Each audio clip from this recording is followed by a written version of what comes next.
Assalamualaikum warahmatullahi wabarakatuh. Tema pembelajaran kita adalah prakarya dan kewirausahaan dengan subtema kerajinan, yaitu judulnya wirausaha kerajinan dari bahan limbah berbentuk bangun datar.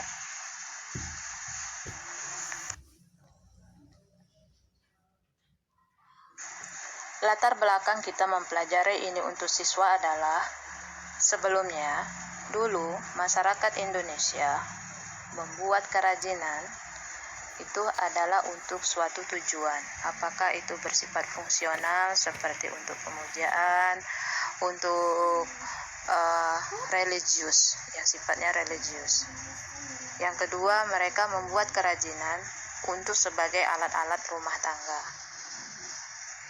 Dengan seiringnya waktu, kerajinan dibuat menjadi kurikulum kelas 11 semester 1. Itu bertujuan agar siswa dari ide dari masyarakat zaman dulu bisa menjadi suatu usaha yang berprospek ekonomi. Sehingga pada PKWU kelas 11 diangkatlah kerajinan dari bahan limbah berbentuk bangun datar untuk menemukan suatu ide peluang usaha yang bersifat ekonomi. Sebelum kita masuk ke materi kerajinan, anak ibu harus mengetahui dua macam limbah secara umum. Satu adalah limbah organik, yaitu limbah yang mudah diuraikan. Kenapa mudah diuraikan? Karena dia memiliki unsur karbon C sehingga mudah diuraikan. Contoh, kulit buah, sayuran, atau kotoran dari manusia dan hewan. Pokoknya kuncinya, kalau organik, limbah tersebut dari makhluk hidup. Dua, limbah anorganik. Limbah yang sulit diuraikan. Limbah yang tidak dapat membusuk. Jadi kuncinya dia bukan berasal dari makhluk hidup. Contohnya adalah kaleng, kaca, pecahan kaca, tutup limun, plastik, sampah-sampah yang ada di lingkungan kita seperti bekas jajanan itu semua masuk ke anorganik.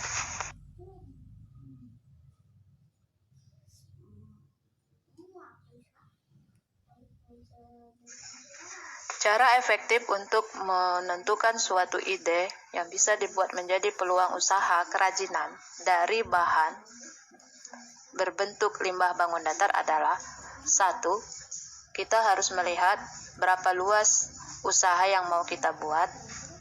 Dua, bentuk usaha apa yang dipilih. Tiga, jenis usaha apa yang akan ditekuni.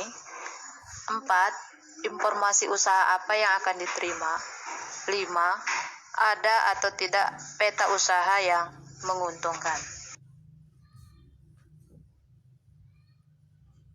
Berapa luas usaha yang akan dipilih maksudnya?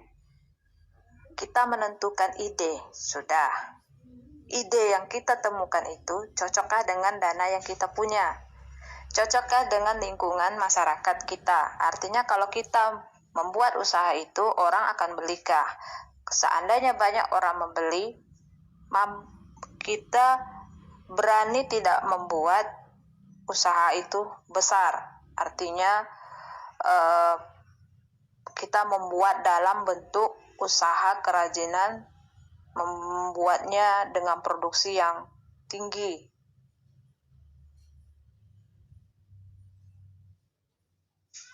Bentuk usaha maksudnya ide yang kita sudah temukan, yang kita mau membuat dia sebagai peluang usaha, itu berbentuknya usahanya di bidang apa? Apakah di makanan atau kuliner? Apakah di pembudidayaan hewan, ikan, atau pembuatan listrik atau rekayasa, Nah, sesuai dengan tema kita semester 1 ini, kita mau jadi bentuk usaha kita anggaplah bentuknya adalah kerajinan. Jenis usaha yang mau ditekuni ini maksudnya apakah ke souvenir, kerajinan, perabotan rumah tangga, atau ke peralatan fungsional. Kalau kakak kelasmu kemarin, kelas 11 semester 1 tahun kemarin itu membuat tas laptop dari kain perca.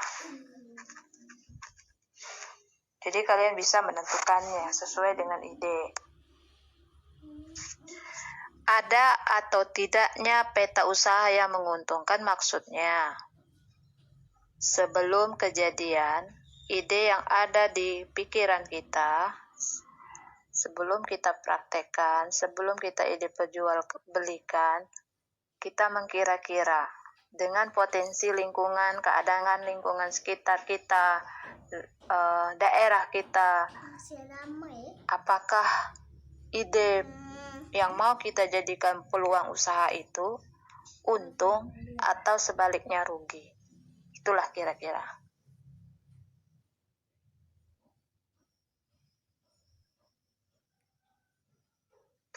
Setelah menemukan ide, kira-kira harus diperkuat dengan analisis SWOT. Apa itu analisis SWOT? Analisis kekuatan, kelemahan, kesempatan, atau ancaman.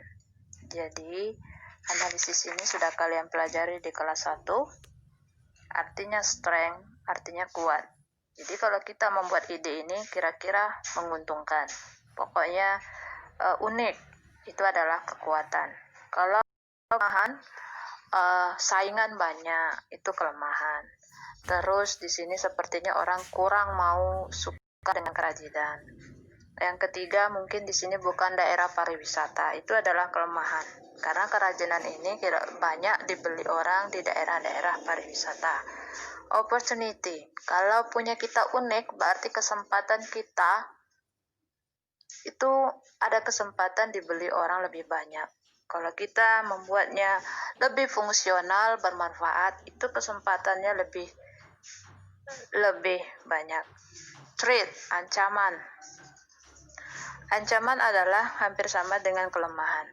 Ancaman di sini adalah malah melukai orang. Itu contohnya.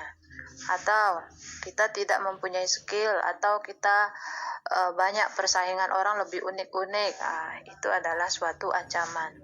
Kemudian harga kita lebih mahal dengan barang yang tidak bagus atau barang kita sama dengan orang lain. Itu adalah suatu juga ancaman. Dan bisa juga masuk ke kelemahan. Jadi kesimpulannya, strength dan opportunity itu berjalan continue, sedangkan weakness dan threat itu juga berjalan terbalik dengan kesempatan dan kekuatan.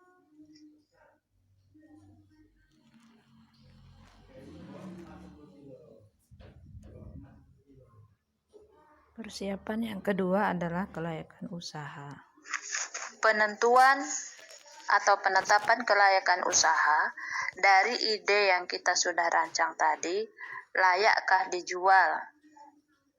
Dilihat dari segi teknis. Apa itu teknis? Teknis adalah bentuk kerajinan kita itu bagus atau tidak. Apakah bentuk nyaman, apakah bentuk cara buatnya itu rapi, itu adalah teknis. Dan kita harus mengetahui cara buatnya. Yang kedua adalah peluang pasar. Peluang pasar diminati tidak hasil yang ide kita tadi. Kemudian menentukan segmen pasar. Jika kita jual berkompetitif enggak sama produk yang lain. Apa kita bisa masuk berkompetitif atau tidak? Kalau bisa berkompetitif dengan produk orang, berarti layak menjadi ketetapan usaha. Sumber informasi pasar artinya kita mempunyai link-link, apakah di daerah kita pariwisata itu lebih bagus, sesuai dengan SWOT tadi. Apakah kita mempunyai pelanggan tetap, ataukah kita unik. Itu adalah informasi pasar. Informasi pasar dapat kita lihat dari lingkungan kita. Kita lihat ke pasar, toko-toko, sehingga tidak ada orang yang menjual itu, tidak ada orang yang untuk masyarakat, maka kita bisa menjadikan sebagai suatu peluang usaha. Itulah maksudnya segmen pasar. Sedangkan informasi pasar hampir sama. Bisa kita lihat informasi pasar itu dari sumber-sumber, apakah dari internet atau kita manual pergi langsung ke pasar, itu adalah informasi pasar. Apakah kita memberikan informasi menarik seperti iklan-iklan, itu juga informasi pasar. Uji coba menjual, untuk menentukan peluang usaha kita untuk nantinya kalau jadi, kita jangan menjual dalam kategori yang terlalu banyak. Kita coba dulu apakah diminati atau tidak. Studi kelayakan pasar. Ini adalah bentuk laporan, sehingga dengan kejadian kita sudah studi-studi yang kita sudah lihat, kita pelajari, itu akan timbullah di pikiran kita bahwa ide yang kita sudah rencanakan tadi memang betul-betul bagus untuk dituangkan dalam usaha. Kalau studi yang kita baca itu tidak bagus, berarti kita harus mencari ide yang lain.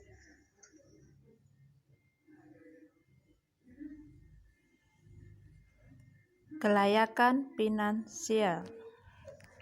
Kelayakan finansial itu dibagi menjadi dua, yaitu finansial modal tetap, artinya kita harus mempersiapkan modal untuk operasional. Sedangkan finansial cadangan tersedia itu adalah persiapan keuangan seandainya usaha kita gagal, maka kita bisa menyediakan uang cadangan. Atau jika usaha kita menguntungkan, dengan cadangan tersedia dan untung, kita bisa memperlebar usaha kita ke jenjang yang lebih slot yang lebih besar lagi.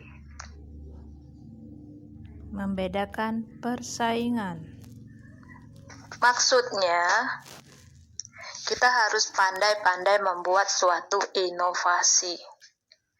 Ide peluang usaha kita itu selalu dikreativitas, dimodifikasi, dibuat model-model terbaru.